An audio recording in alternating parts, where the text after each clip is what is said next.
Yahweh biso tokotombola. Yahweh biso toko tombola kitina yo yangolu na mitema totatoli yozalinza maboko na likolo na loyembo oya basan elongo na bange tokoyemba.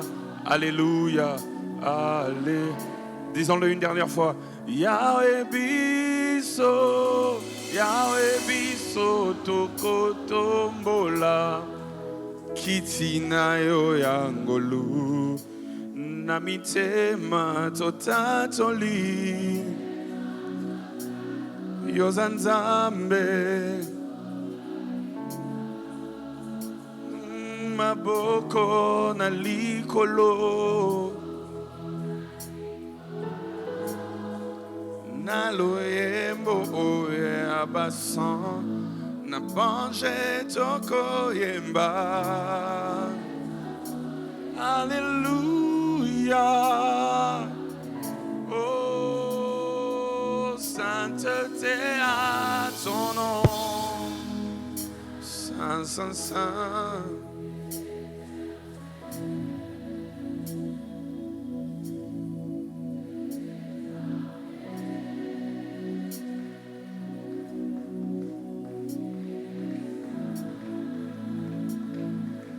L'honneur et la gloire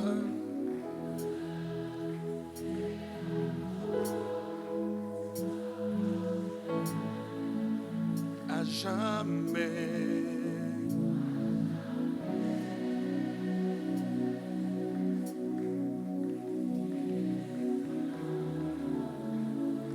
Est-ce que tu peux prendre 30 secondes, acclamer le Seigneur?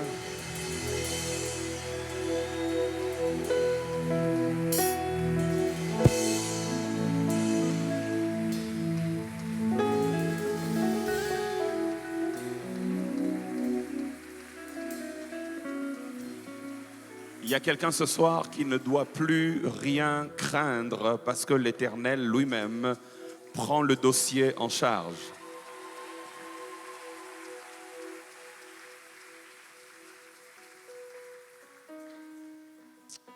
Merci Seigneur.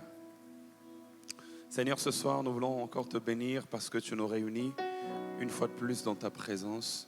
Tu nous as protégés de beaucoup de choses et tu nous as amenés ici.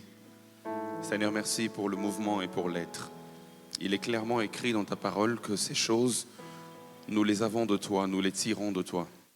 Ce n'est pas une habitude, c'est une grâce.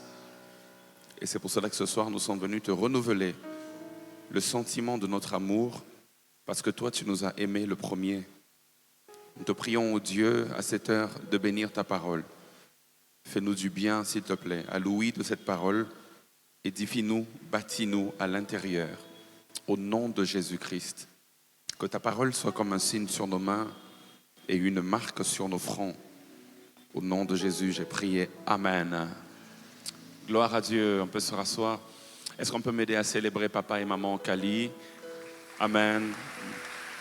Merci papa Kali et merci maman Yvette pour l'honneur, et merci à toute l'équipe qui travaille avec eux, tous les pasteurs, tous les diacres, les anciens, toute la structure, toute la hiérarchie, non pas seulement ceux qui s'occupent du volet spirituel, mais aussi ceux qui s'occupent du volet administratif. Combien nous avons besoin de ce concours d'intelligence afin qu'une œuvre comme celle-ci puisse continuer d'avancer dans la bonne direction. Donc, merci à tout le monde. J'aimerais aussi dire un grand merci à vous tous qui êtes là ce soir. Et j'ai une bonne nouvelle pour vous. Vous avez choisi la bonne part qui ne vous sera jamais ôtée. Amen. À toute l'équipe, la merveilleuse équipe qui m'a accompagné ce soir, aussi un grand merci. Que le Seigneur vous bénisse. Alors, nous sommes toujours en train de parler de notre thème qui est même sur le joli t-shirt qui m'a été donné. La Bible dit que Nous allons être donc à l'abri du fléau de la langue. J'allais dire de la bouche. Bon, après, ça revient au même. Hier, nous avons introduit ce thème. Aujourd'hui, je vais vraiment toucher à ce fameux fléau de la langue. On va partager quelques principes spirituels importants et puis nous allons prier. Mais hier, pour ceux qui étaient là, je fais une petite récapitulation vite fait. On a parlé de la protection divine de manière globale. Le fléau de la langue est un type de fléau particulier. Il n'y a pas que le fléau de la langue. La Bible parle de plusieurs autres types de fléaux. D'ailleurs, il est écrit dans Psaume 91 que tu seras à l'abri de toutes sortes de fléaux. Donc le fléau de la langue est compris. Et donc on parlait d'abord de manière générale. On a voulu aller du général au particulier. On a parlé de la protection divine. Et après avoir parlé de la protection divine, on a parlé du double aspect de la protection divine. Et après cela, notre troisième point était la similitude et le lien entre la protection divine, la guérison divine et même le pardon divin. Vous pourrez retrouver dans le live d'hier. Le quatrième point qu'on a abordé, c'était danger, protection et présence divine. Le cinquième point qu'on a abordé, c'était les raisons de notre protection. Tout à l'heure dans le live, pendant que j'étais en train de suivre le live, on était en train de suivre le live avec l'équipe qui m'accompagnait et on a entendu même le modérateur du jour revenir sur ça comme des points de prière. Nous appartenons à Dieu. Notre appartenance à Dieu est une raison de notre protection. Notre identité spirituelle. Et notre identité spirituelle, elle est complexe. C'est une identité qui est complexe. Le service de Dieu et même la mission deviennent des éléments de notre protection. Et le sixième point que nous avons abordé, c'était 470 contre 40, où on a vu dans ce sixième point que nous étions plus protégés qu'attaqués. Et nous avions promis hier, mais nous ne sommes pas arrivés jusque-là, faute de temps. Nous avions promis hier que nous allions voir le septième et dernier point qui est à l'abri du fléau de la langue. Voilà, là maintenant on arrive dans le particulier, à l'abri du fléau de la langue. Et pour cela, ce soir, j'aimerais que nous puissions lire 3 textes qui me serviront d'introduction. Le premier texte, ça va être dans Genèse, chapitre 39, versets 13 à 16. Genèse, chapitre 39, versets 13 à 16. Le deuxième texte, ça va être Nombre, chapitre 22, verset 4 au verset 6e. Nombre 22, 4 à 6. Et le troisième texte, ça va être Job, chapitre 5, verset 21. Job, chapitre 5, verset 21. Et mon enseignement de ce soir va se développer en 3 petits points. Et puis on va prier. Le but pour moi ce soir, c'est de finir le plus tôt possible ma prédication afin qu'on monte encore en prière. Nous allons voir ce que Dieu nous enseigne au sujet du pouvoir de la parole. Ce que Dieu nous enseigne au sujet du pouvoir de la parole, ça sera mon premier point. Mon deuxième point ce soir, je vous le donne déjà, ça va être, je l'ai intitulé Satan, le singe de Dieu. Satan, le singe de Dieu. Et mon troisième point, qui va être ma conclusion, ça va être comment contrer les fléaux de la langue. Comment contrer les fléaux de la langue. Il y a les fléaux de la langue. La Bible dit qu'on va être à l'abri des fléaux de la langue. Mais comment se mettre à l'abri? Voilà. Comment contrer les fléaux de la langue? Il y a quelqu'un qui attend beaucoup le deuxième point, Satan, le singe de Dieu. Je l'ai vu, il est quelque part là-bas. Voilà. Alors commençons par nos textes. Genèse chapitre 39, versets 13 à 16. La Bible déclare ceci. Lorsqu'elle vit qu'il lui avait laissé son vêtement dans la main et qu'il s'était enfui dehors, elle appela les gens de la maison et leur dit: voyez, il nous a amené un Hébreu pour se jouer de nous. Cet homme est venu vers moi pour coucher avec moi, mais j'ai crié à haute voix, et quand il a entendu que j'ai levé la voix et que je criais, il a laissé son vêtement à côté de moi et s'est enfui dehors. Et elle posa le vêtement de Joseph à côté d'elle, jusqu'à ce que son maître rentra de la maison. Nombre chapitre 22, verset 4 au verset 6e. Nombre 22, du 4e au 6e verset. Moab dit aux anciens de Madian, cette multitude va dévorer tout ce qui nous entoure, comme le bœuf broute la verdure des champs. Balak, fils de Tsippor, était alors roi de Moab. Il envoya des messagers auprès de Balaam, fils de Béor, à Pétor, sur le fleuve, dans les pays de fils de son peuple, afin de l'appeler et de lui dire, voici, un peuple est sorti d'Égypte. Il couvre la surface de la terre et il habite vis-à-vis de moi. Viens, je te prie, maudis-moi ce peuple, car il est plus puissant que moi. Peut-être ainsi pourrais-je le battre et le chasserai-je du pays, car je sais que celui que tu bénis est béni et que celui que tu maudis est maudit. Job chapitre 5, verset 21. On va lire dans la version Louis II, mais après, je crois que personnellement, je vais nous lire dans la version Summer. Je vais nous lire dans la version français courant, le même texte de Job 5, 21. Et je finirai par la version Parole de vie. Job chapitre 5, verset 21. Version Louis II, qui est notre version de base. La Bible dit, tu seras à l'abri du fléau de la langue. Tu seras sans crainte quand viendra la dévastation. La version Summer dit, tu seras à l'abri du fouet de la langue et tu ne craindras pas le désastre à venir. La version français courant dit, tu seras à l'abri de la langue agressive qui frappe ta vie. De la langue agressive, tu n'auras rien à craindre au moment du désastre. Et enfin, Parole de vie 2017 dit, tu seras à l'abri des mensonges. Si un malheur destructeur arrive, n'aie peur de rien. Est-ce qu'on peut me donner un amen ce soir? La Bible parle du fléau de la langue. Parole de vie dit mensonge. Tu seras à l'abri des mensonges. Mais j'ai aimé ce que Summer dit. Summer dit, au lieu de dire fléau de la langue, Summer dit le fouet de la langue. Le fouet de la langue veut simplement dire les peines qui frappent ta vie parce que quelqu'un a parlé quelque part.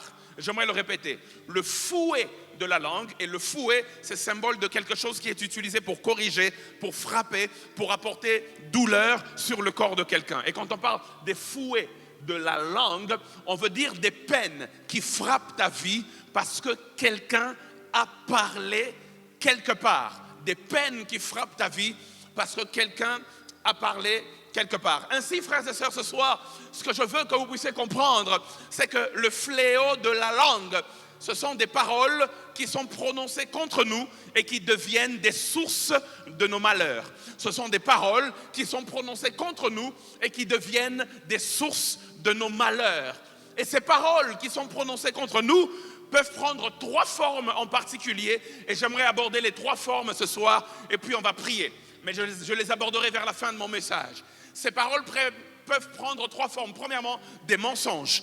Là où Louis II dit fléau de la langue, Parole de vie dit mensonge. Mensonge. Donc les mensonges sont un des types des fléaux de la langue. La deuxième forme que ces fléaux de la langue peuvent prendre, ça s'appelle les fausses accusations. Les fausses accusations. Parfois dans la vie, des personnes mal intentionnées peuvent proférer des fausses accusations contre toi. Mais la parole de Dieu nous dit que nous serons à l'abri de ces choses. Et la troisième forme que les fléaux de la langue peuvent prendre, ce sont les malédictions. Les malédictions. Les malédictions veulent simplement dire des paroles négatives libérées par la bouche, libérées par la langue pour affecter une destinée de manière négative. Donc ces 3 choses seront le champ de ma bataille de ce soir. Les fausses accusations, les mensonges ainsi que les malédictions. Tu seras à l'abri des mensonges. Donne-moi un amen si tu le crois. Tu seras à l'abri des fausses accusations. Donne-moi un amen si tu le crois. Tu seras à l'abri des malédictions. Donne-moi un amen plus grand si tu le crois. les fléaux de la langue. C'est-à-dire que par la langue, on peut affecter une destinée. C'est-à-dire que par la langue, on peut conditionner un avenir. C'est-à-dire que par la langue, on peut dire des choses qui peuvent arriver dans la vie de quelqu'un.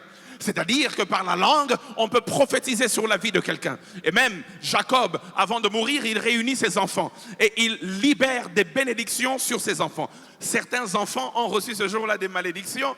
D'autres, la plupart, la grande majorité, ont reçu des bénédictions. Par exemple, quand il dit à Ruben que tu es le premier, tu es le fils de ma jeunesse, le fils de ma vigueur, mais la prééminence ne sera pas sur toi parce que tu as souillé la couche de ton père. Ça ressemble plus à une malédiction qu'à une bénédiction. Mais c'est des choses qui ont été dites et c'est des choses qui affectent des générations. Frères et sœurs, commençons par mon premier point. Dieu nous enseigne sur le pouvoir de la langue. Dieu nous enseigne sur le pouvoir de la parole. Vous devez savoir, parole éternelle, que la parole est un pouvoir. La parole est un pouvoir. La parole est un pouvoir. Je répète pour qui veut l'entendre, la parole est un pouvoir. C'est pour cela qu'il est écrit dans Proverbes chapitre 18 au verset 21. La mort et la vie sont au pouvoir de la langue. Et j'aime ce que la Bible ajoute. Quiconque l'aime en mangera les fruits. La mort et la vie sont au pouvoir de la langue. La parole est un pouvoir. Et la parole, c'est quelque chose que nous avons reçu du Créateur. Le Créateur, voulant donner le pouvoir à l'homme, a donné à l'homme la capacité de prononcer les paroles. De la même manière que le Créateur lui-même a créé par la parole, de la même manière, la parole d'un homme qui est prononcée a le pouvoir de créer des choses. La parole est un pouvoir. Et Jésus lui-même ajoute, dans Matthieu chapitre 12, au verset 36, Jésus ajoute quelque chose de profond que j'ai beaucoup aimé. Il dit, au jour du jugement, les hommes rendront compte de toute parole vaine qu'ils auront proférée. La parole est un pouvoir. Cette parole est tellement un pouvoir que ça devient une responsabilité. C'est pour cela que nous rendrons compte de toute parole que nous avons prononcée, parce que parler n'est pas qu'un privilège, parler est une responsabilité. La Bible déclare même que le sage dans Proverbes est celui qui est patient, qui prend du temps avant de prononcer une parole. La parole est un pouvoir. Vous devez savoir, frères et sœurs, et vous savez ces choses, que le premier fils de Jacob, le premier fils d'Isaac, son nom c'est Ésaü, frère de Jacob, il a vendu son droit d'aînesse sans avoir physiquement à poser sa signature sur un contrat écrit. D'ailleurs, il n'y avait pas un autre témoin à part Jacob. Ça aurait pu être la parole d'Ésaü contre la parole de Jacob. Parce qu'ils ont traité ça à deux. Et Ésaü n'a jamais signé quelque part pour dire que ce que je dis est attesté. C'était une parole. Et pour Ésaü, il pensait tellement que la parole ne représentait rien. Il dit, oh, mais qu'est-ce que j'en ai à faire du droit d'aînesse? Donne-moi la soupe de lentilles. Et il a mangé la soupe de lentilles, il a bu, et puis il a vendu le droit d'aînesse par une parole. Regardez ce que dit la Bible dans Genèse 25, versets 31 à 33. Jacob dit à Ésaü, vends-moi aujourd'hui ton droit d'aînesse. Ésaü répondit à Jacob, voici je m'en vais mourir. À quoi me sert le droit d'aînesse? Jacob insiste, il dit, jure-le-moi d'abord. Et Ésaü, parce qu'Ésaïe c'est quelqu'un d'autre, Ésaü le lui jura, et il vendit son droit d'aînesse à Jacob, simplement par la parole. Il dit, prends le droit d'aînesse, donne-moi la nourriture. J'aimerais dire à quelqu'un, tu ne sais pas une chose importante, quand tu parles sur la terre, le ciel enregistre. Parce que la parole est un pouvoir, c'est une responsabilité. Ne sois pas prompt à parler, sois lent à parler. Parce qu'une fois que tu libères une parole, tu peux soit orienter une destinée, soit désorienter une destinée. Revenons au récit de la création, j'aimerais nous révéler quelque chose. Parce qu'en général, lorsqu'on parle de la parole étant un pouvoir, et qu'on dit que Dieu lui-même a créé le monde par la parole, il n'y a qu'un seul aspect de la parole que l'on voit. Alors que dans Genèse chapitre 1, chers enfants de Dieu, il y a 3 aspects de la parole qui montrent le pouvoir de la parole. Mais on ne voit qu'un seul aspect de la parole. Dans le récit de la création, on se focalise seulement sur le pouvoir de la parole en termes de création. Genèse chapitre 1, verset 3, Dieu dit que la lumière soit et la lumière fut. Création. Et on dit que la parole est un pouvoir parce que Dieu lui-même, dans la création, a créé par la parole. Mais Dieu n'a pas fait que ça à la création. Il n'a pas parlé que pour créer. Dieu a parlé pour faire, en outre de créer, il a fait deux autres choses par la parole. Genèse chapitre 1 nous montre plusieurs verbes d'action posés par Dieu. Suis-moi très bien, je t'emmène quelque part. Dans Genèse 1, il y a plusieurs verbes d'action posés par Dieu. 1, Dieu dit, c'est la première des choses. Dieu dit. 2, Dieu vit. Donc Dieu, il dit, Dieu, il voit. 3, Dieu sépara. Dieu sépare. 4, Dieu appela. Il appelle. 5, Dieu plaça. Il place. 6, Dieu bénit. Dieu fait plusieurs verbes d'action. Il conjugue plusieurs verbes d'action à la création. Mais en général, on se focalise seulement sur Dieu dit. Et pourtant, Dieu dit, c'est un aspect du pouvoir de la parole. Mais à part le fait que Dieu a parlé, il y a deux autres verbes qui montrent le pouvoir de la parole. Dieu n'a pas que parlé. Dieu a aussi vu. Mais voir, on peut voir sans parler. C'est pas ça qui m'intéresse. Dieu a aussi séparé. On peut séparer sans parler. C'est pas ça qui m'intéresse. Mais la Bible dit, Dieu appela. On ne peut pas appeler sans parler. Donc, dans le verbe appeler, il y a aussi le pouvoir de la parole. La Bible dit, Dieu plaça. On peut placer sans parler. Ça ne m'intéresse pas. Mais en fait, on dit, Dieu bénit. On ne bénit pas sans parler. Donc, dans la création, Dieu n'a pas parlé que pour créer. Dieu a aussi parlé pour appeler. Dieu a aussi parlé pour bénir. Et j'aimerais vous révéler ces choses. Donne-moi un amen et j'avance. Parmi tous les verbes d'action de Dieu dans la création, il y en a 3 qui demandent la parole. Il y a le verbe dire, il y a le verbe appeler et il y a le verbe bénir. Et dans les 3 verbes montrent 3 dimensions du pouvoir de la parole. La première dimension, c'est Dieu dit. Et cette dimension-là, la plus enseignée, c'est la dimension de la création. Dieu dit que la lumière soit et la lumière fut.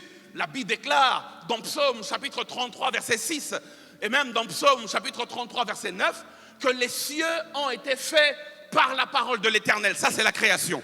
Et toute leur armée par le souffle de sa bouche. Le verset 9 dit, car il dit et la chose arrive. Il ordonne et la chose existe. Le premier pouvoir de la parole, c'est le pouvoir créateur.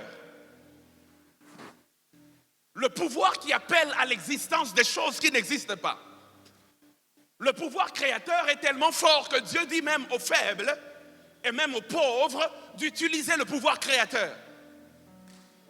Il dit que le faible ne dise pas je suis faible, mais que le faible dise je suis fort. Tu n'es pas fort, tu es faible, mais quand tu déclares que tu es fort, malgré que tu es faible, ta faiblesse prend l'ordre de quitter ta vie et la force prend l'ordre de venir dans ta vie parce que par la parole tu crées, tu appelles à l'existence des choses qui n'existent pas comme si elles existaient. Il ordonne et ça existe. C'est pour cela que même dans la prière, il y a des prières de déclaration où on ordonne des choses. Les gens qui nous écoutent peuvent penser qu'on est fou. On parle des choses qui ne sont pas encore là, mais on les appelle comme si elles existaient. Oh mon Dieu, oh mon Dieu. Hébreux 11, verset 3 nous le dit encore. La Bible déclare dans Hébreux 11, 3, c'est par la foi que nous reconnaissons que le monde a été formé par la parole de Dieu. En sorte que ce que l'on voit n'a pas été fait des choses visibles. Frères et sœurs, je ne sais pas dans quelle galère tu es, mais j'aimerais déclarer que je donne 2 mois à ta galère pour s'arrêter. Je suis en train de prophétiser sur ta vie, que Dieu change l'histoire de ta vie. Si je suis le sacrificateur en fonction ce soir, j'aimerais lever ma main droite et déclarer que le malheur que tu vis soit transformé en bonheur. J'aimerais lever ma main droite et déclarer que la maladie qui a longtemps été dans ton corps, au son de ma voix, je chasse cette maladie. Le pouvoir créateur. Le pouvoir créateur.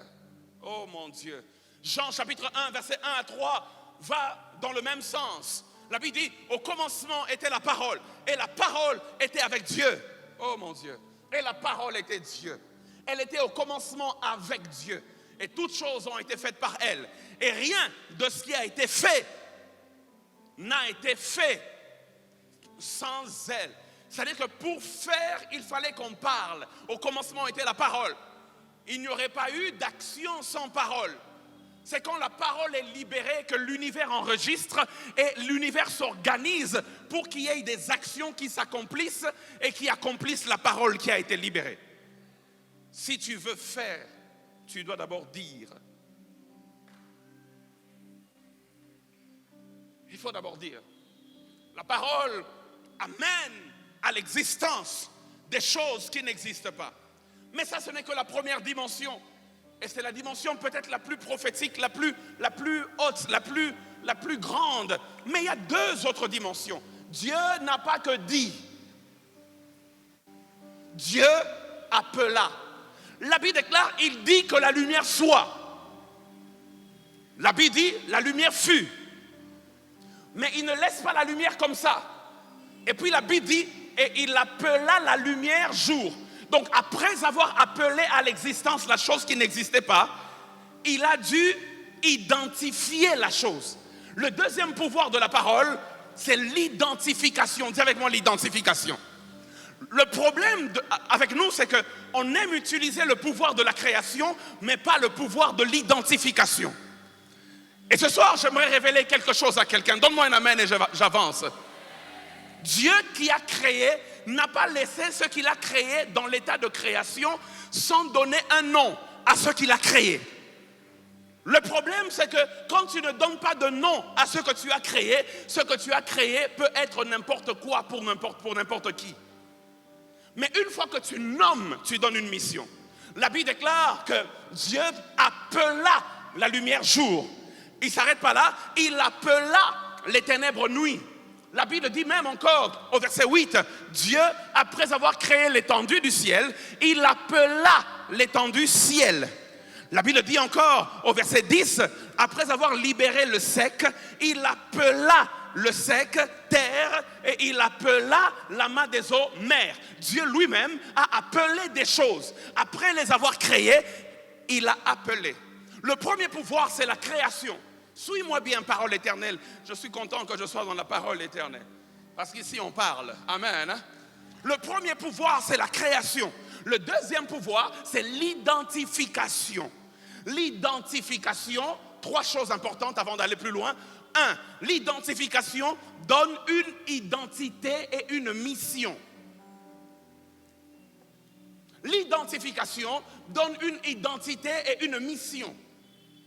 Deuxièmement, l'identification donne un nom. Identifier, c'est nommer. Troisièmement, l'identification fait que celui qui nomme est au-dessus de la chose qui est nommée. Le pouvoir de l'identification, c'est que une fois que tu nommes la chose, tu te places au-dessus de ce qui est nommé. C'est celui qui nomme qui est au-dessus. C'est ce qui est nommé qui est en dessous. C'est pour cela que dans Genèse 1, 28, Dieu bénit l'homme et dit à l'homme, soyez féconds, multipliez-vous, remplissez la terre et assujettissez la terre. Et puis Dieu dit à l'homme, dominez sur les poissons de la mer, dominez sur les oiseaux du ciel et dominez sur tout animal qui se meut sur la terre. Dieu donne l'ordre de dominer, mais l'homme ne peut pas dominer parce que l'homme n'a pas nommé.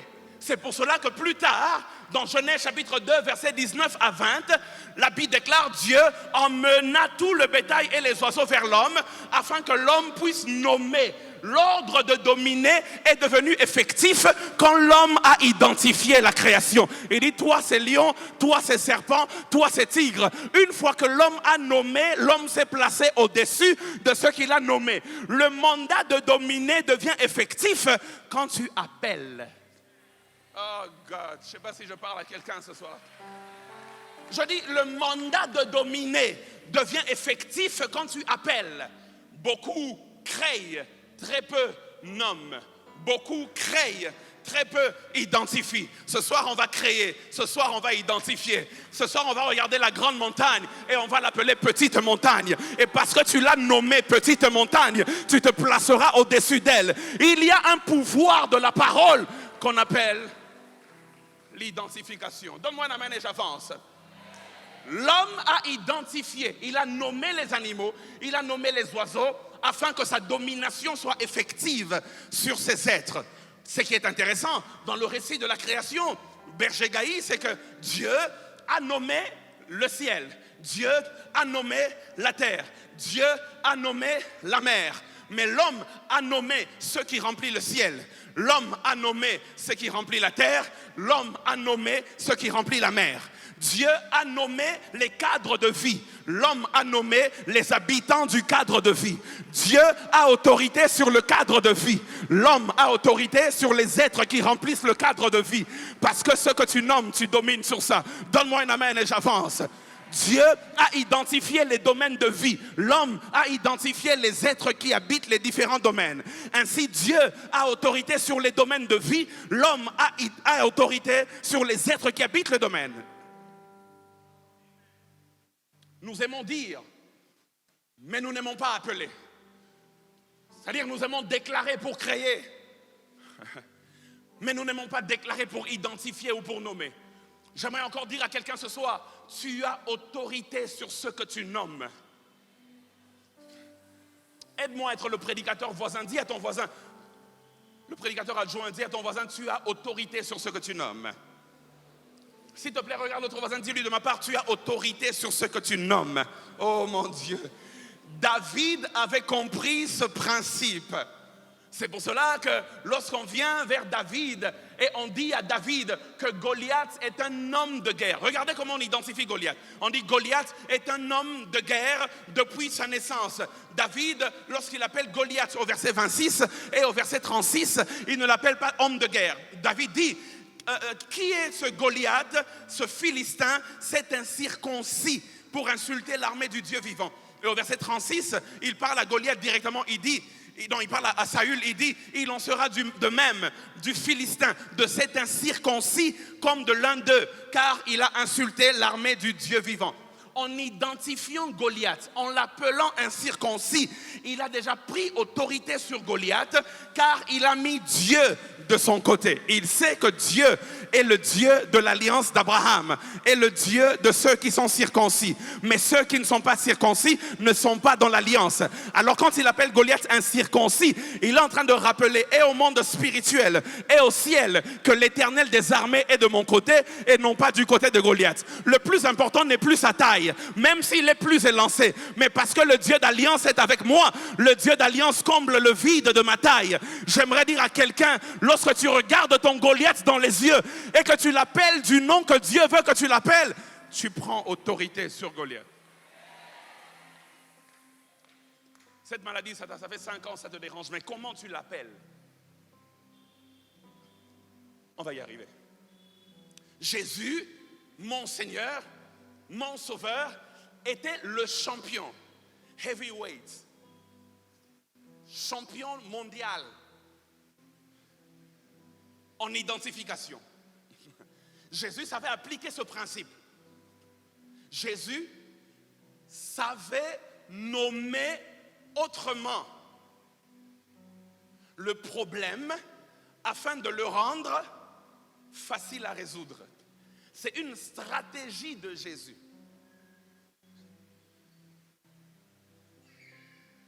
La Bible déclare dans Marc chapitre 5 verset 35, comme il parlait encore, survinrent de chez le chef de la synagogue des gens qui dirent, ta fille est morte, pourquoi importuner davantage le maître? Le problème ici, c'est la mort.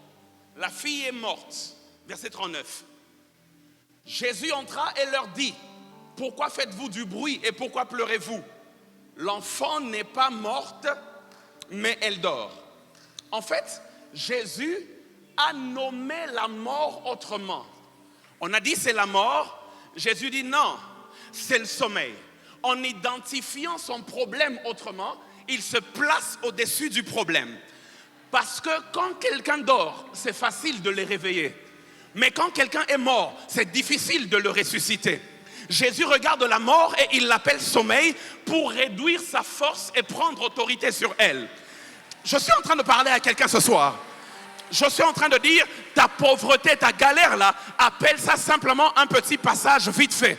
Et quand tu appelles ça un petit passage vite fait, tu prends directement autorité sur la chose. Appelle ton problème autrement que le monde appelle ton problème. Jésus dit, non, elle n'est pas morte, elle dort. Et je pensais que c'était une manière isolée de Jésus d'opérer. Jusqu'à ce que je tombe dans Jean, chapitre 11, verset 11. Et la Bible déclare que Lazare vient de mourir, mais regardez ce que Jésus dit dans Jean 11, 11. La Bible dit, après ces paroles, Jésus leur dit, Lazare, notre ami, dort, mais je vais le réveiller. Maintenant, si quelqu'un dort dans la chambre et qu'on te dit, va le réveiller, est-ce que tu as besoin d'une grande foi pour réveiller celui qui dort?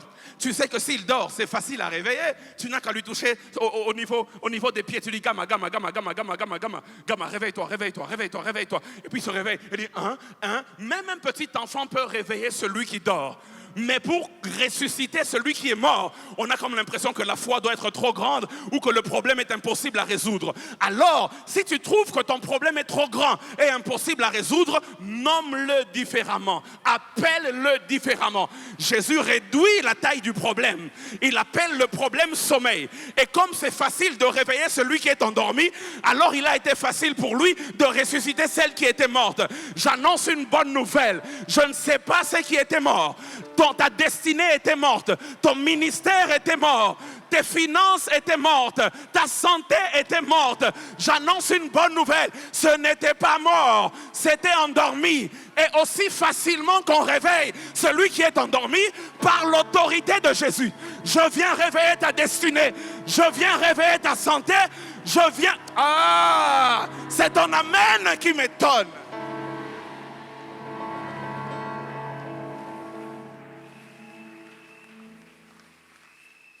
Tu as autorité sur ce que tu peux nommer. Alors le problème, la question c'est comment tu nommes ce qui t'arrive. La mort et la vie sont au pouvoir de...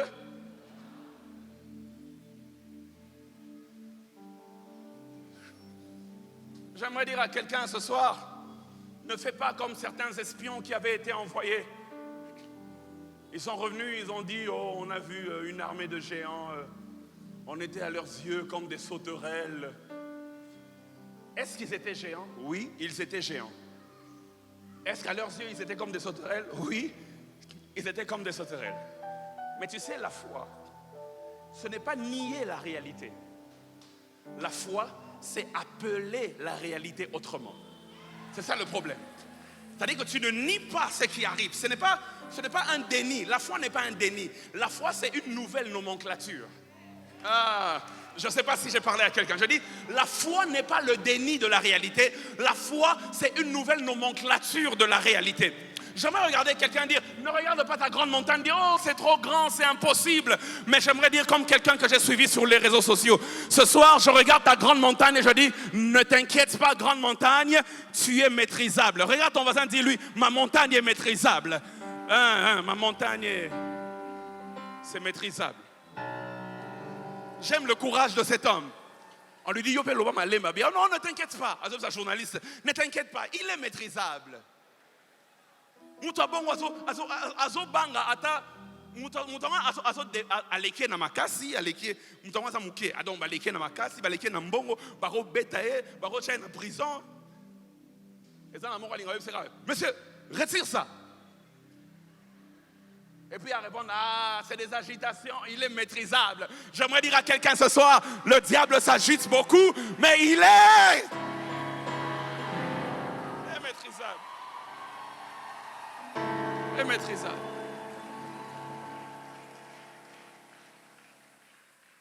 Donc Dieu a parlé plusieurs fois dans la création, mais il a parlé dans 3 directions différentes. La première direction, il a parlé pour créer. La deuxième direction, il a parlé pour nommer, pour identifier. Et la troisième direction, il a parlé pour bénir. Quand il dit, c'est pour créer. Quand il appelle, c'est pour identifier. Quand il bénit, notez, c'est pour multiplier. À chaque fois qu'il bénit. À chaque fois que la Bible dit dans Genèse 1, Dieu bénit, il y a toujours une multiplication qui suit. Verset 22, la Bible déclare, Dieu les bénit en disant, soyez féconds, multipliez et remplissez les eaux de la mer. Verset 28, Dieu les bénit et Dieu leur dit, soyez féconds, multipliez, remplissez la terre et assujettissez-la. Donc à chaque fois que bénir, ça s'ajoute, c'est qu'il y a multiplication qui s'ensuit. Est-ce que je peux bénir les finances de quelqu'un? Je peux bénir le travail de quelqu'un? Est-ce que je peux bénir le ministère de quelqu'un? Est-ce que je peux bénir la famille de quelqu'un? Est-ce que je peux bénir? Je déclare que ce qui était peu commence à grandir. Je déclare que ce qui était insuffisant commence à se multiplier. Je déclare que ce qui était peu commence à se multiplier. Jusqu'à remplir la terre, jusqu'à assujettir la terre. Je bénis un chantre. Je déclare que tes chansons composées à la parole éternelle vont se chanter jusqu'à Dallas aux États-Unis. Je bénis un cordonnier. Je déclare que ta petite usine de cordonnerie ici à Bandal va aller jusqu'à Gombe, jusqu'à Lubumbashi. Je suis en train de bénir un homme de Dieu. Je déclare que tes prédications que tu prêches à la cellule, tu vas les prêcher à la parole éternelle de je ne sais quelle ville, de je ne sais quel pays, parce que là où il y a bénédiction, il y a extension. Il y a multiplication. Ce soir, à la fin, on va parler pour créer. Ce soir, à la fin, on va parler pour nommer. Et ce soir, à la fin, on va parler pour multiplier. Donne-moi un amen et j'avance. Laissez-moi entrer dans le deuxième point de mon message. Satan, le singe de Dieu. Maintenant, Satan connaît le principe. Il a vécu avec Dieu. Il a vécu avec Dieu. Il a été au commencement. Bon, il a été créé. Donc, quelque part, après, Dieu n'a pas de commencement, mais Satan a un commencement, il a été créé. Le diable sait que quand Dieu veut élargir, il utilise la parole. C'est pour cela que le diable, pasteur Vicky, quand il veut attaquer une vie, il utilise aussi la parole. Mais il utilise la parole dans 3 dimensions. Premièrement, dans les mensonges, 2, dans les fausses accusations et 3, dans les malédictions proférées. Quand on veut détruire une vie, on parle à la vie. On va toujours te briser le cœur. Toi, tu n'auras jamais d'enfant et tout et tout et tout. Une parole libérée, je ne sais il y a combien d'années, mais qui suit les gens de génération en génération, de génération en génération. Parce que quand la parole est libérée, on n'a plus besoin d'agir d'une certaine façon. Une fois que la parole est libérée, la parole elle-même trouve le terrain de son accomplissement. Elle organise les choses pour que la chose accomplisse. Le singe de Dieu veut simplement dire l'imitateur de Dieu. Là où Dieu construit un temple, à côté Satan bâtit une cathédrale. Parce qu'il aime imiter ce que Dieu fait. Il est le singe de Dieu. De la même manière que les singes aiment imiter les humains, le singe de Dieu, c'est Satan. Heureusement, frère, que Dieu nous dit que nous serons à l'abri de ces choses. C'est-à-dire, les bonnes paroles venant de Dieu, nous les recevons, nous disons Amen.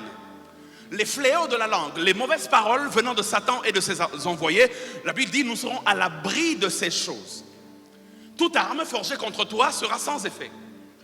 Et toute langue, Shebraï, qui s'élèvera en justice contre toi, tu la condamneras. Dieu ne dit même pas que Dieu va la condamner pour toi. Il dit toi, tu la condamneras. Parce que tu as autorité sur la langue qui se lève en justice contre toi. Ce n'est même pas l'affaire de Dieu, c'est l'affaire de toi-même. Prends autorité, tu condamneras cela. Il dit, tel est l'héritage des serviteurs de Dieu. Le Seigneur nous garde de ces choses, comme je l'ai expliqué hier, soit en nous préservant, soit en nous délivrant. Israël a failli être victime des fléaux de la langue de Naaman dans Esther. Naaman dit au roi, il y a un peuple qui ne te craint pas, qui ne te sert pas. Il dit des choses, fléau de la langue. Mais Dieu a fait en sorte qu'Israël soit préservé et que le malheur n'arrive pas à Israël. Joseph, lui, a aussi été victime des fléaux de la langue de la femme de Potiphar. Mais Joseph, lui, est quand même arrivé en prison et Dieu l'a délivré après les mensonges de la femme de Potiphar. Donc Dieu, j'expliquais hier, délivre du fléau de la langue en 2 dimensions. Soit en nous préservant, soit en nous délivrant. Protection préventive et protection curative. J'aimerais le rappeler à quelqu'un, la mort et la vie sont au pouvoir de la langue. Quiconque l'aime en mangera les fruits. Car par tes paroles, Matthieu 12, 37, tu seras justifié et par tes paroles, tu seras condamné. Le temps, il ne me reste plus beaucoup de temps, il me reste 16 minutes. Laissez-moi entrer rapidement dans ma dernière partie pour conclure et puis on va prier. Comment contrer les fléaux de la langue? Comment contrer les fléaux de la langue?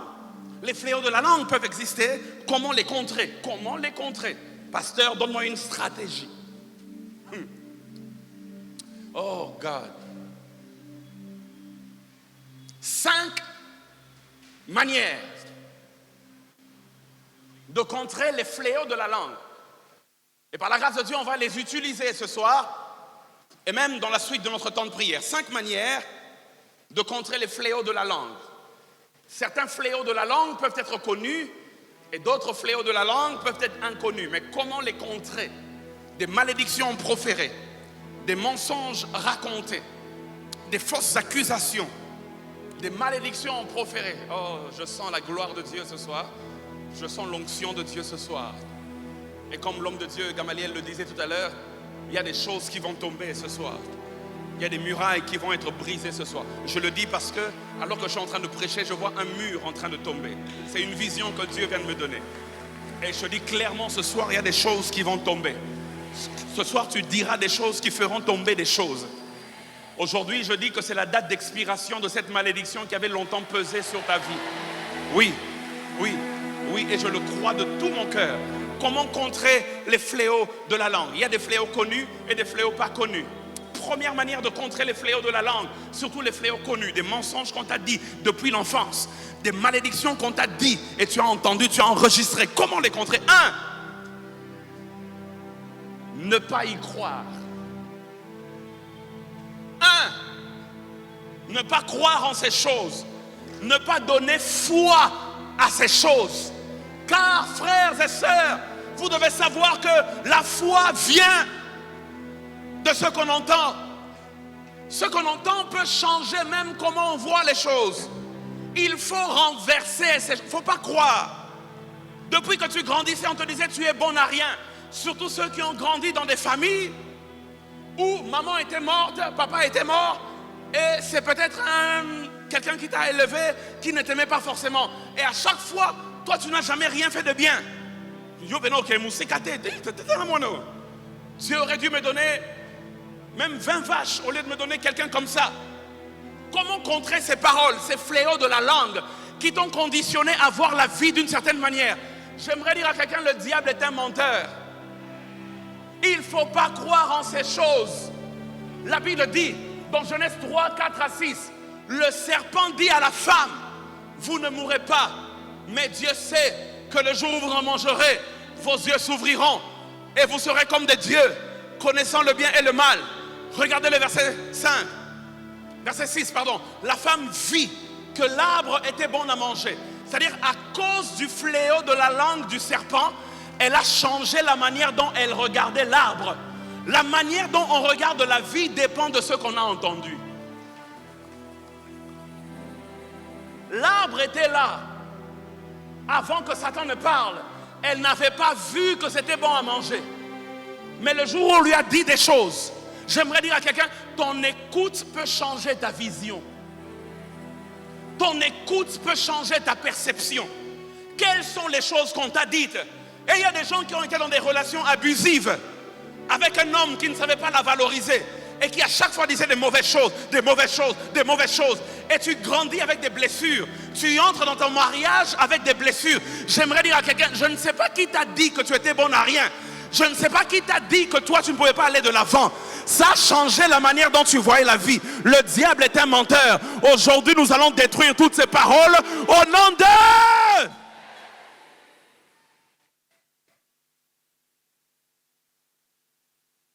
Satan connaît cette stratégie. C'est pour cela que Goliath, un envoyé de Satan, dans 1 Samuel chapitre 17 verset 8 à 10, il monte. Au lieu de commencer à se battre, il parle. Gamaliel, la Bible dit que Goliath a parlé pendant 40 jours. Et il parlait 2 fois par jour, le matin et le soir. Pendant 40 jours. Il a parlé. Quand Satan veut détruire une vie, il donne beaucoup de paroles négatives à cette vie. Goliath les a saturés, maman, il les a gavés de paroles. Le matin, il sort, jour 1, vous êtes faibles, vous les esclaves de Saül, c'est comme ça qu'il les appelait. Les esclaves de Saül. Amenez quelqu'un, je le broyer, je vais vous montrer, et puis vous deviendrez nos esclaves. Le soir du même jour, il vient encore, il les insulte par ses dieux, vous êtes faibles, et puis eux ils sont là, ils écoutent. Personne ne fait quelque chose, personne ne fait quelque chose. Le lendemain matin, il vient encore, il y avait toujours une dose matinale et une dose vespérale. Le matin, il vient, il parle encore. Le soir, il vient, il parle encore, jour 2, jour 3, il parle le matin, il parle le soir, jour 4, jour 5, jour 6, jour 40. Au total, 80 discours. J'aimerais dire à quelqu'un, n'expose pas tes oreilles à un discours qui te rabaisse. Ne laisse pas ta valeur être définie par l'ennemi. La plupart sont devenus faibles dans leur destinée parce qu'ils ont trop entendu Goliath. Conséquence, verset 24 et verset 25. Mettez-moi ça sur l'écran. 1 Samuel 17. Regardez la conséquence. Quand tu entends beaucoup de fléaux de la langue, la Bible dit, à la vue de cet homme, tous ceux d'Israël s'enfuirent devant lui et furent saisis d'une grande crainte. Écoutez, remettez verset 24. Je vais expliquer quelque chose là. Parce qu'on a lu vite fait. À la vue de cet homme, ils s'enfuirent. Comment peuvent-ils s'enfuir, Ryan, alors qu'il est écrit qu'Israël était sur une montagne, les Philistins étaient sur une autre montagne, et la vallée les séparait. La Bible dit, Goliath descend dans la vallée et commence à leur parler. Ils sont sur la montagne. La Bible dit, à la vue de cet homme, ils s'enfuirent. Comment ceux qui sont sur la montagne peuvent fuir?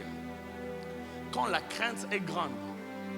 C'est-à-dire que le contexte montre que s'enfuir veut dire qu'ils reculèrent, ils montèrent plus haut.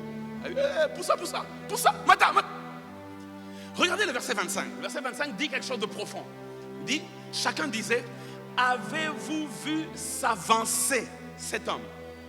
C'est pour jeter à Israël un défi qu'il s'est avancé. Si quelqu'un le tue, le roi comblera de richesse, lui comblera de richesse, lui et il donnera sa fille et affranchira la maison de son père en Israël. C'est-à-dire que Goliath, tellement les autres s'enfuyaient, lui s'avançait. Le fléau de la langue que tu entends par tes oreilles fait que tu cèdes du terrain à l'ennemi de ta vie. Toi, tu recules et lui, il s'avance. Donne-moi un amen et j'avance. C'est pour cela que Paul dit, maintenant il dit, ne donnez pas accès au diable. Et le mot accès là vient de topos qui veut dire terrain. Ne donnez pas accès au diable veut dire ne cédez pas votre terrain à Satan. J'aimerais dire à quelqu'un, tu as trop cédé le terrain de ta vie à Satan.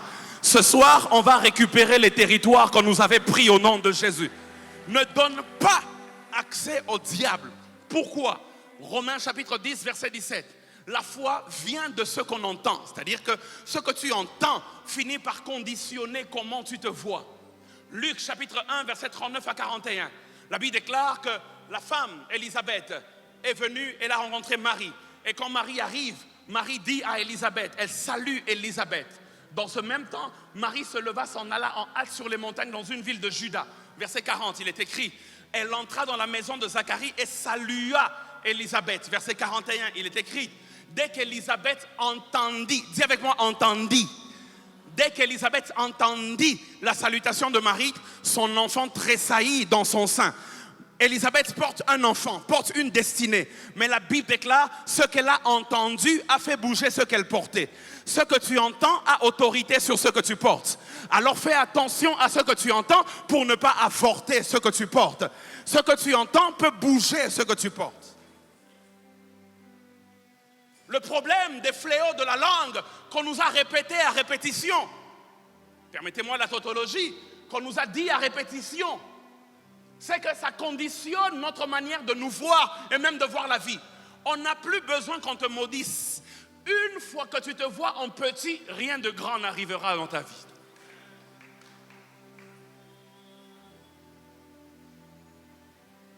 Il faut briser ces forteresses-là. Et ce soir, on va briser ces forteresses-là. Oh God. Oh God. Les mensonges répétés que tu as entendus. Les malédictions répétées que tu as entendues. De telle sorte que lorsqu'il y a une opportunité de grandeur, toi-même tu regardes, tu dis non, ça c'est pas pour moi, ça c'est pour oui, ça prend là-bas, crise. Oui, ça prend là-bas. Le système a été tellement défaillant qu'il a engendré des enfants brisés. Le fléau de la langue. Au reste, frère, que tout ce qui est vrai, que tout ce qui est honorable, que tout ce qui est juste, que tout ce qui est pur, que tout ce qui est aimable, que tout ce qui mérite l'approbation, que ce qui est vertueux et digne de louange, soit l'objet de vos pensées. Ce qui est vrai, que ce soit l'objet de tes pensées. Pas les mensonges des fléaux de la langue. Il faut renverser et remplacer. Jérémie chapitre 1, verset 10, la Bible déclare, regarde, je t'établis aujourd'hui sur les nations et sur le royaume, pour que tu arraches et que tu abattes. Oh mon Dieu. Pour que tu ruines et que tu détruises, pour que tu bâtisses et que tu plantes. Il faut renverser et remplacer. Avez-vous remarqué que dans les 6 verbes employés dans Jérémie 1:10, 4 verbes sont des verbes de destruction et 2 verbes seulement sont des verbes de construction.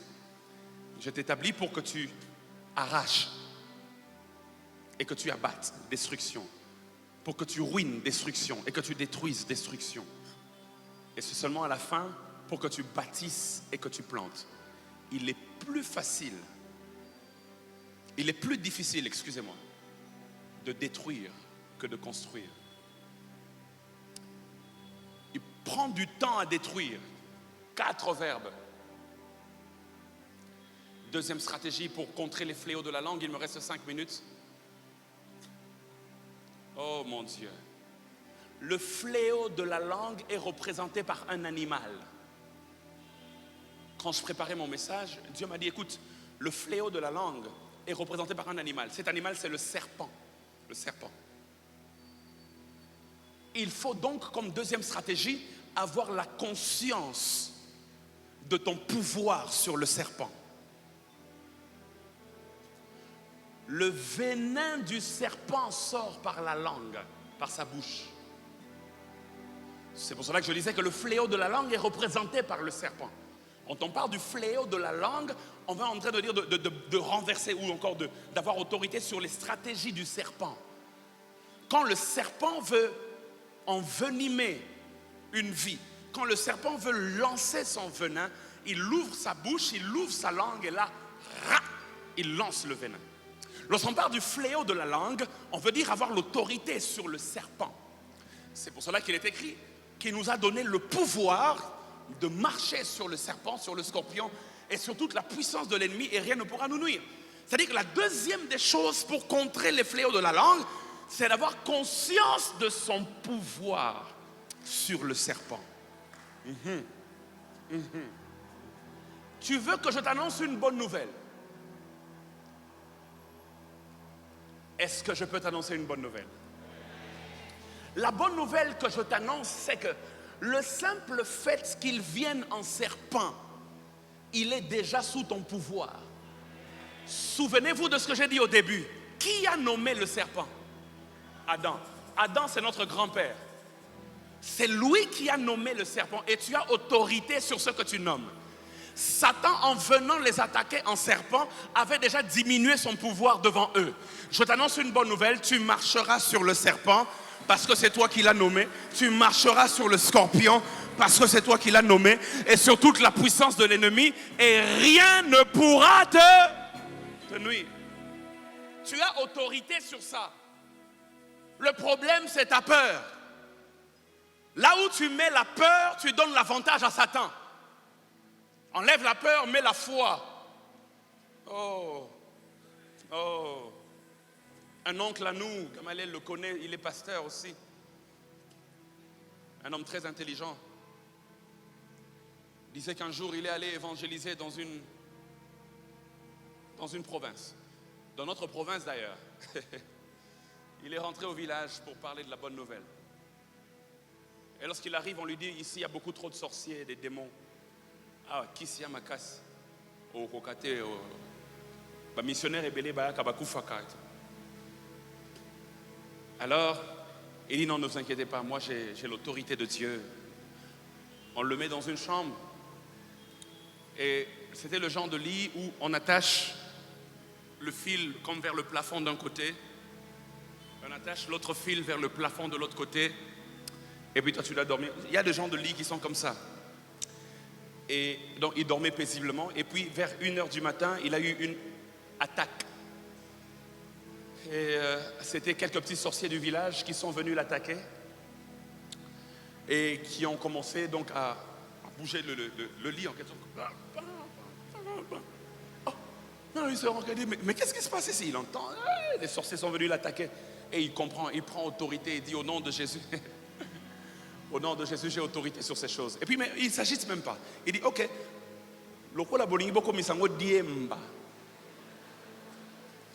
je vous donne l'ordre, vous bougez sous terre. Et il a dormi paisiblement cette nuit-là. Le problème, c'est que Yoso est comme Elio. Obimi n'importe. Mbangouti Kinshasa. J'aimerais dire à quelqu'un, tu as autorité sur ces choses. Donne-moi un amen de gloire. Vous connaissez cette personne qui était sur son lit en train de dormir? C'est un pasteur qui raconte. Il est sur son lit en train de dormir. Et puis il entend une agitation parce que son lit était en étage. La chambre était en étage. Et puis il entend au salon comme une agitation. Il dit peut-être qu'un voleur est entré. Il descend rapidement. Il vient, il regarde. Il voit un petit démon. Et il dit, ce n'était que toi. Continuez mon bagosa en laquelle là. J'aimerais dire à quelqu'un, tu as autorité sur ces choses. Enlève la peur, enlève la peur. Je t'annonce une bonne nouvelle. En réalité, c'est eux qui ont peur de toi. Toi, tu n'as rien à craindre.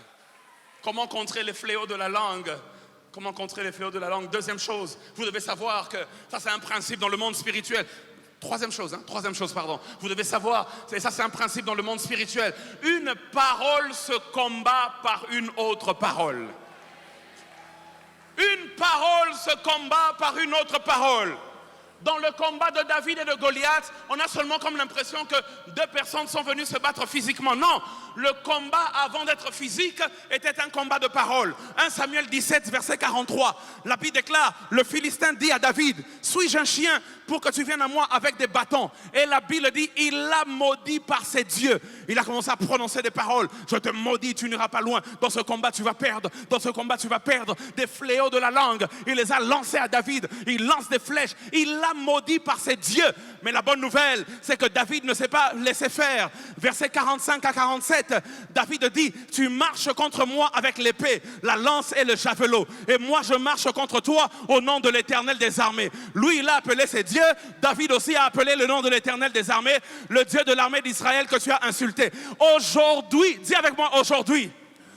Aujourd'hui, l'Éternel te livrera entre mes mains. Je t'abattrai, je te couperai la tête. Aujourd'hui, dis encore aujourd'hui. Je donnerai les cadavres du camp des Philistins aux oiseaux du ciel et aux animaux de la terre. Et toute la terre saura qu'Israël a un Dieu. Et toute cette multitude saura que ce n'est ni par l'épée, ni par la lance que l'Éternel sauve. Car la victoire appartient à l'Éternel et il vous livre entre nos mains. Goliath a parlé, David ne s'est pas tué, David aussi a...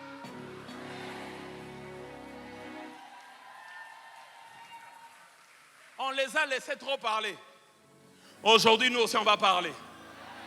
Les fléaux de la langue se combattent par le pouvoir de la langue. Quand ils emmènent le fléau de la langue, nous on emmène le pouvoir de la langue. Dans leur fléau, ils citent leur Dieu au pluriel. Dans notre pouvoir de la langue, on vient au nom de notre Dieu. Eux, ils en ont pluriel, ils en ont plus. Nous, on en a un seul, mais le seul qu'on en a est plus fort que eux tous.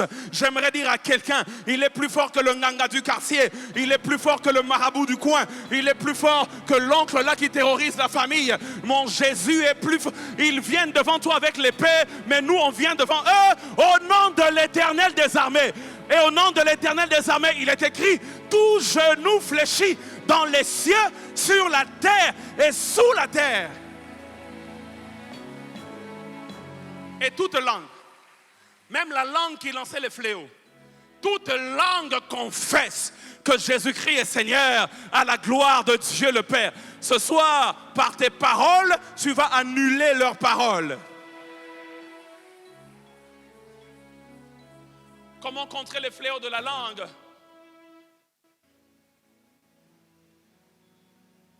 Avant-dernière chose, notez, être sous l'alliance avec Dieu. Être dans l'alliance de Dieu. Quand tu es dans l'alliance de Dieu, il y a des fléaux qui ne peuvent pas venir. Si le sang de l'agneau est placé sur le linteau de la porte, même l'ange de la mort ne peut pas entrer, il doit sauter. Il y a des fléaux qui n'entrent pas quand tu es dans l'alliance. Et le fait que tu sois dans l'alliance de Jésus-Christ, l'alliance de Golgotha, il y a des fléaux qui ne peuvent pas venir. Mets-toi sous l'alliance. Ils ont pris Balaam pour maudire le peuple. Oh God. Et quand ils prennent Balaam pour maudire le peuple, la Bible dit, un peu comme moi ici, je suis en hauteur, Balaam monte sur la montagne et il veut maudire le peuple. Mais il ne peut pas maudire le peuple parce que le peuple est en alliance avec Dieu. À chaque fois qu'il veut lancer une malédiction, un fléau de la langue, c'est une bénédiction qui sort. Au point que Balak lui dit, si tu ne veux pas les maudire, au moins ne les bénis pas. J'aimerais dire à quelqu'un, tout fléau de la langue qui voulait sortir contre toi va se transformer en bénédiction. On ne maudit pas celui que Dieu a béni. On ne peut pas maudire celui que Dieu a béni. Ils sont en retard, Dieu t'a déjà béni.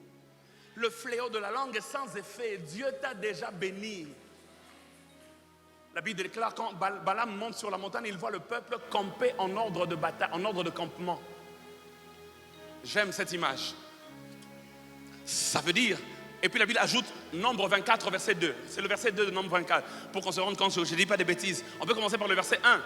Je finis en 2 minutes, je sais que j'ai déjà assez dépassé, mais Nombre 24, 1 à 2, il dit, Balaam vit que l'Éternel trouvait bon de bénir Israël et il n'alla point comme les autres fois à la rencontre des enchantements, mais il tourna son visage du côté du désert. Regardez le verset 2, la Bible dit, Balaam leva les yeux et vit Israël camper selon ses tribus. Alors l'Esprit de Dieu fut sur lui. Quand on dit camper selon ses tribus, vous allez vous rendre compte que Dieu avait demandé qu'il campe comme cela. 3 tribus au nord, 3 tribus au sud, 3 tribus à l'est, 3 tribus à l'ouest, et ça faisait 12 tribus. Donc Balaam voit le peuple camper, 3 au nord, 3 au sud, 3 à l'est, 3 à l'ouest, selon ses tribus. Et là, il veut maudire, mais c'est une bénédiction qui sort. J'aimerais dire à quelqu'un, on ne peut pas te maudire parce que quand tu es campé selon tes tribus, tu formes le signe même de la croix. Le nord et le sud se réunissent par une ligne, l'est et l'ouest se réunissent par une ligne. Lorsqu'il y a la croix, il y a bénédiction là où il devait avoir malédiction. On ne peut pas te maudire parce que tu es sous l'alliance de Golgotha. Je suis en train de prophétiser sur toi.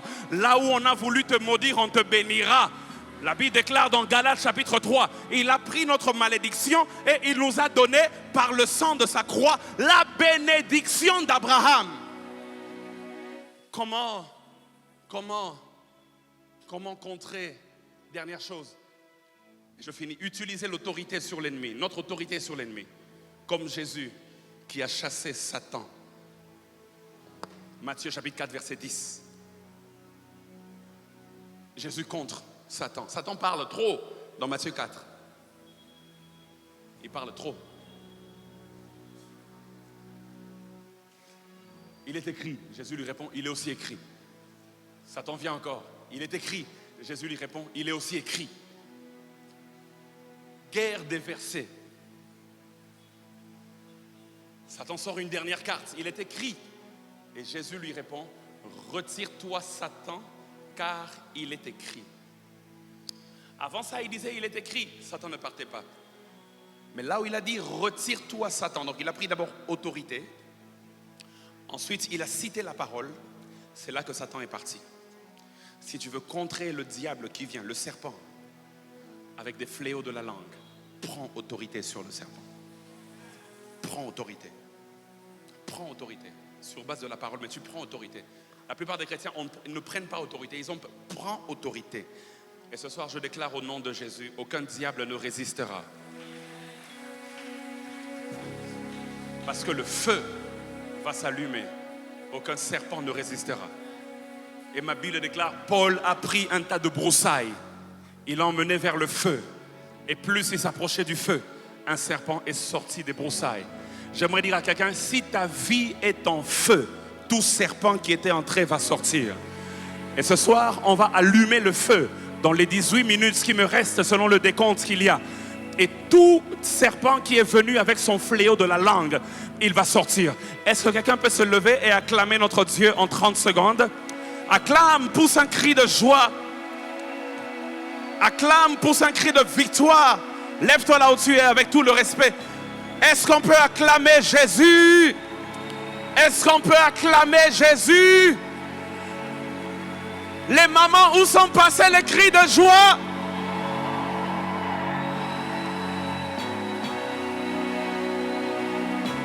Beta mololo makasi.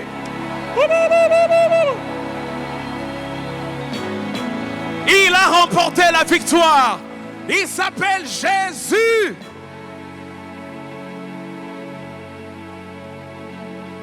Alors ce soir, on va faire une chose. Oh mon Dieu. Je te donne 2 minutes. Tu vas prendre autorité. Tu vas allumer le feu. Et tout serpent qui s'était caché dans la broussaille va partir ce soir. Dis avec moi, au nom de Jésus, j'ai le pouvoir de marcher sur le serpent, de marcher sur le scorpion, sur toute la puissance de l'ennemi, et rien ne peut me nuire. Dis au nom de Jésus, j'allume le feu dans mon église, dans ma famille, dans mes affaires, dans ma vie. Au nom de Jésus, j'allume le feu et le serpent s'en va. Commence à taper des mains et allume le feu. Déclare-le. Et chez près de les bébauches. Liébéré, condolos. Pa la la la la la la la la. Pa la la la la la la la la. Lo se près de les cadoboshi de les. Il y a une demande. Monte en prière. Monte en prière. Monte en prière. Il y a un mur qui est en train de tomber. Monte en prière. Il y a une percée qui est en train d'être accordée. Monte en prière. Monte en prière. Monte en prière. Lo sopre de la babia. Yo jodele kele bebo. Monte en prière. Monte en prière. Monte en prière. Monte en prière. Parle, parle, parle, parle. Jade badide. Lishute kabadi. Pazide le bebo shaka. Lozinde le bebo. Palou supridele. Yende zokotolo. Zari palelelelelebe. Il y a une autorité. Tu as le pouvoir de marcher sur le serpent, de marcher sur le scorpion, sur toute la puissance de l'ennemi. Le feu s'allume, le feu s'allume, le feu s'allume, le feu s'allume, le feu s'allume, le feu s'allume, le feu s'allume, le feu s'allume, le feu s'allume, le feu s'allume, le feu s'allume. Pelisa moto, pelisa moto.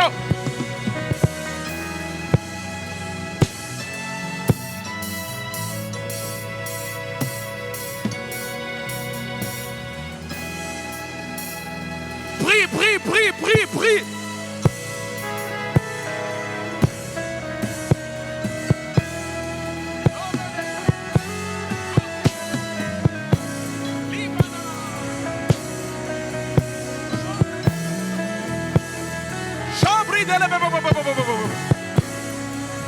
La parole se combat par la parole. La parole se combat par la parole. Ceux qui avaient dit au Kobongate commencent à déclarer: je réussirai, j'avancerai, je réussirai, j'avancerai.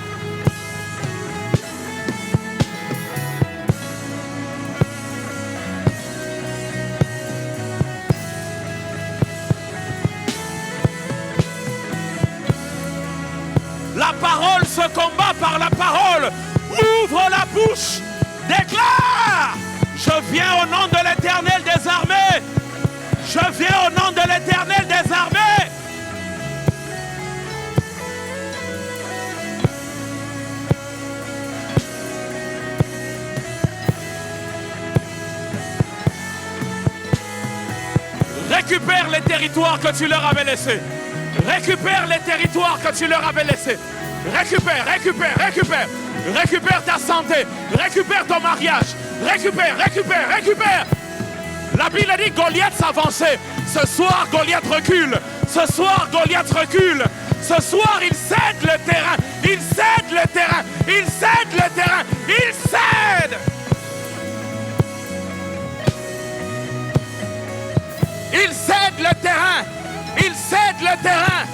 Celui qui s'avançait commence à reculer. Et ceux qui reculaient commencent à s'avancer. Au nom de Jésus, je récupère le territoire de mes finances. Je récupère le territoire de mon ministère.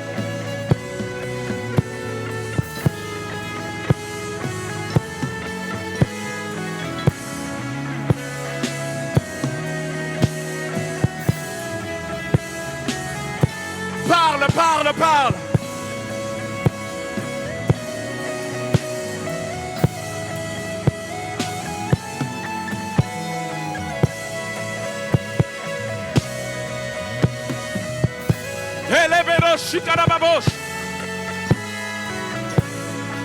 Le fléau de la langue est vaincu.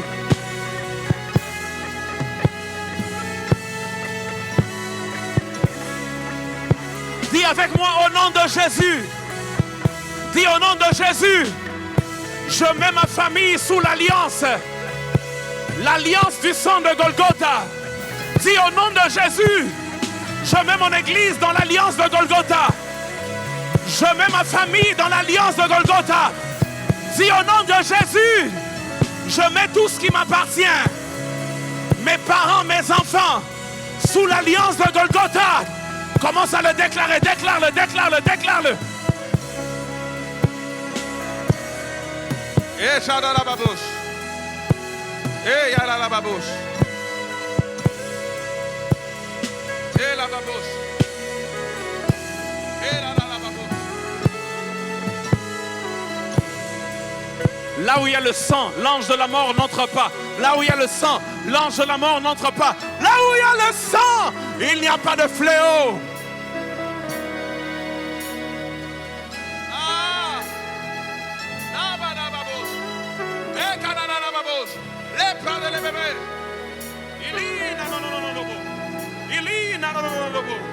Et soubrede les bails, l'oumanejo, ici que les bébés.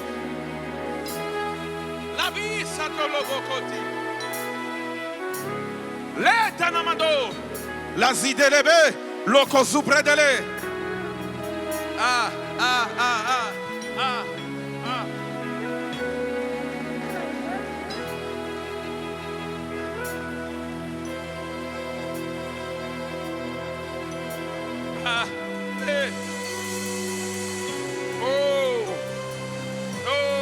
Il y a une gloire ce soir. Il y a quelqu'un qui reçoit son Eyano déjà maintenant. Il y a une gloire.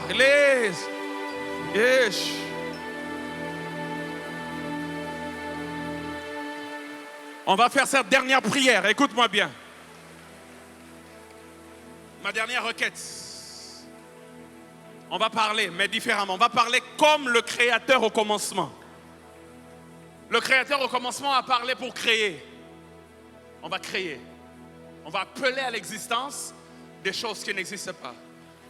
Mais attention, quand il crée, il nomme. Parce que tant que tu n'as pas nommé, tu n'as pas l'autorité sur ce que tu as créé. Et il faut nommer, il faut nommer. Et même il dit à l'homme de nommer. On va nommer, on va appeler. Et la troisième des choses, on va bénir. On va bénir. Pour contrer les malédictions, il faut bénir. Et quand on bénit, il y a multiplication. On va faire de la création. On va faire de l'identification. On va faire de la multiplication. Comment tu vas appeler ce problème qui te dérange? Tu vas l'appeler comme une petite chose qui est sous mes pieds. Donne un nom à la chose qui te dérange. Et tu déclares que c'est sous tes pieds. Je dis on va créer. Je dis on va appeler. Je dis on va bénir. Alors dis avec moi. Au nom de Jésus. J'appelle à l'existence des choses qui n'existent pas. Comme si elles existaient. Tu dis au nom de Jésus. Par le pouvoir qu'il m'a donné. J'ai le droit de nommer ma réalité. Je donne un nom à ma situation. La mort qui était devant n'est rien d'autre que le sommeil. Dis-le avec foi. La mort devient le sommeil. Parce que j'ai donné un nom à la mort. Dis au nom de Jésus, par l'autorité qu'il m'a donnée, je déclare la bénédiction qui emmène la multiplication. La bénédiction qui emmène la multiplication. Je te donne 3 minutes, commence à dire, commence à appeler, commence à bénir. Élève la voix, crée, identifie et bénis.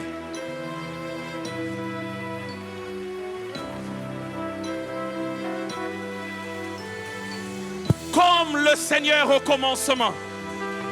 Comme le Seigneur au commencement. Comme le Seigneur au commencement. L'Éternel dit, l'Éternel appela, et l'Éternel les bénit. L'Éternel dit, l'Éternel appela, et l'Éternel les bénit. L'Éternel dit, l'Éternel appela, et l'Éternel les bénit. L'Éternel dit, l'Éternel appela. Qui es-tu, grande montagne? Qui es-tu, grande montagne? Devant Zorobabel, je t'appelle montagne aplanie. Je ne t'appelle plus grande montagne. Je t'appelle montagne aplanie.